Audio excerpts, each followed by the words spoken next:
El mar Mediterráneo, siglo V a.C. Una vasta red comercial creada por los fenicios. En centenares de yacimientos arqueológicos dispersos por toda la cuenca mediterránea, es frecuente hallar artefactos completamente ajenos a las culturas y civilizaciones autóctonas. Un amuleto egipcio en Grecia. Una vasija griega en África. Sin duda alguna, el sinnúmero de productos que viajaban de un país a otro y luego a otro más, se transportaban, compraban y vendían de un modo sistemático.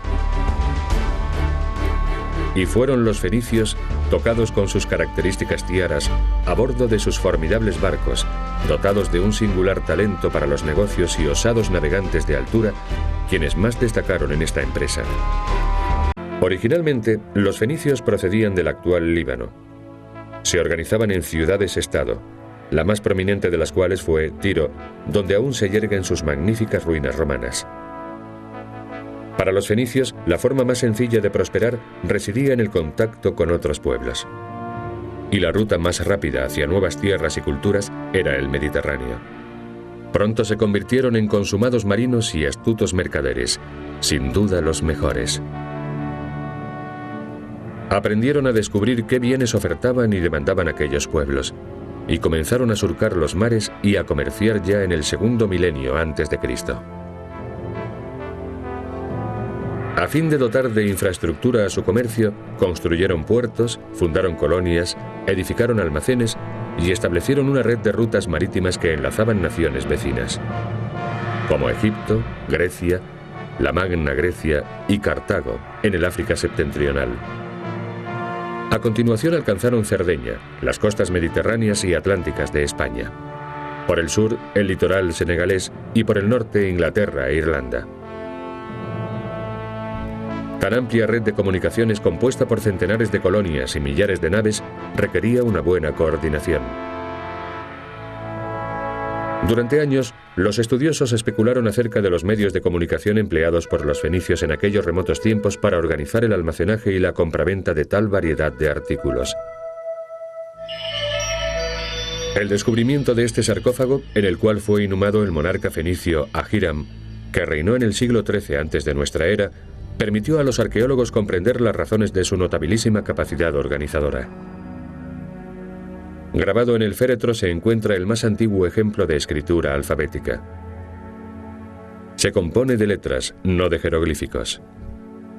Los fenicios fueron los inventores del alfabeto, una herramienta que resultó ser imprescindible para el establecimiento de su grandiosa red comercial.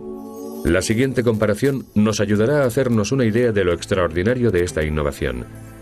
A la derecha vemos dos jeroglíficos egipcios y a la izquierda dos caracteres del abecedario fenicio, la M y la H.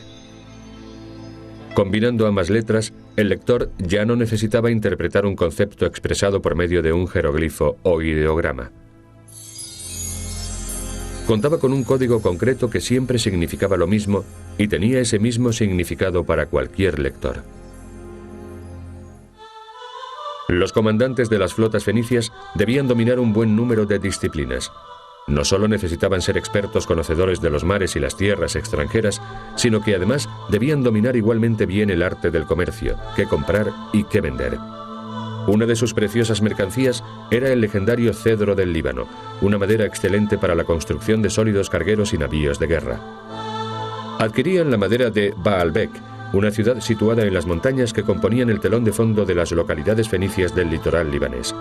Durante su período helenístico, el nombre de Baalbek, la ciudad del sol, la ciudad de Baal, fue traducido al griego, Heliópolis. Tras cargar los troncos de cedro en sus carros, los mercaderes regresaban a la costa, donde sus barcos los aguardaban. En la Biblia, el profeta Ezequiel afirma que la ciudad fenicia de Biblos, también situada en el Líbano, albergaba los mayores astilleros de la antigüedad. Los fenicios desestiman sus mercaderías y las depositan en la costa. A continuación regresan a bordo y envían señales de humo. Los lugareños divisan el humo, colocan el oro que les ofrecen en pago junto a la mercancía y se retiran. Los fenicios desembarcan y examinan el oro. Si estiman que la cantidad de oro se corresponde con el valor de su género, lo toman y se marchan. De no ser así, vuelven a sus barcos y aguardan hasta que sus expectativas queden satisfechas. Los pueblos africanos eran tan aficionados a los productos del este del Mediterráneo como desdeñosos del metal amarillo abundante en su terruño. Los fenicios hacían un negocio redondo.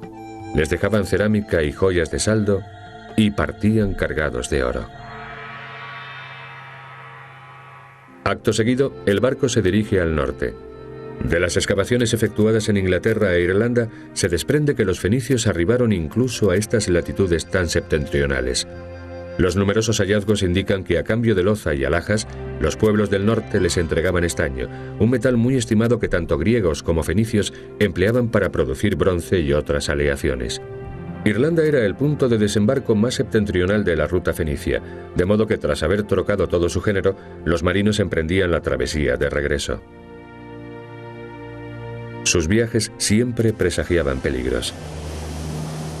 Cuando estallaba una tormenta en el Atlántico Norte, el arrojado capitán salvaguardaba las vidas de sus tripulantes y la integridad de su carga amarrándose a la proa del navío, a fin de ver con mayor claridad y evitar los arrecifes. Desde allí daba sus órdenes a la tripulación. Si tenían la suerte de sobrevivir a la tempestad, tomaban rumbo sur hacia la colonia fenicia de Gadir, la moderna Cádiz. Aquí los mercaderes compraban hierro y lo pagaban con oro. Después ponían proa a Mallorca y desde allí hacia sus opulentos asentamientos de Cerdeña. En esta isla, una campaña arqueológica sacó a la luz una mina de oro. Evidentemente no se trataba de una veta ni de un filón, sino de un magnífico tesoro compuesto por joyas áureas que actualmente se exponen en el Museo Arqueológico Nacional de Cagliari.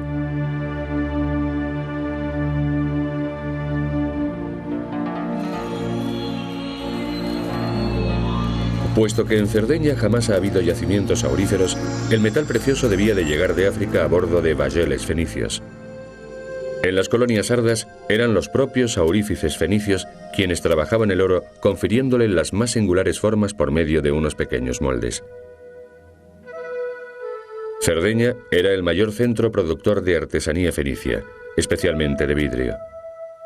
En la isla se fabricaban ungüentarios empleados para envasar bálsamos y perfumes, collares y sus típicos amuletos.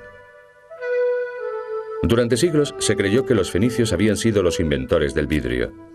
Aunque tal teoría ya está desprestigiada, es evidente que eran unos maestros vidrieros sin par.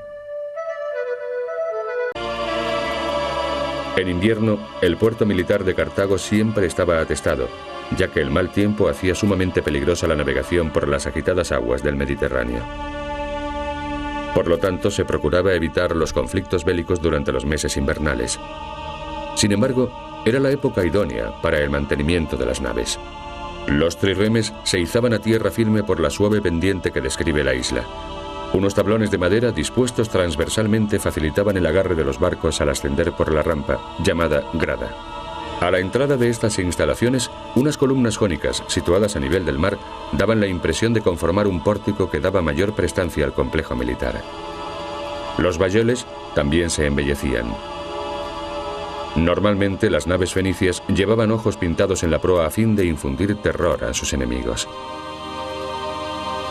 Los buques de guerra, a diferencia de los mercantes, disponían de remos y remeros, lo que les permitía alcanzar mayores velocidades. Amén de excelentes marinos, los fenicios eran magníficos constructores navales. Fabricaban embarcaciones en serie y reemplazaban los navíos hundidos por el enemigo con gran prontitud. Todas las piezas del barco iban perfectamente identificadas con rótulos y se almacenaban listas para un rápido ensamblaje. Esta técnica les permitía construir toda una flota en un tiempo récord.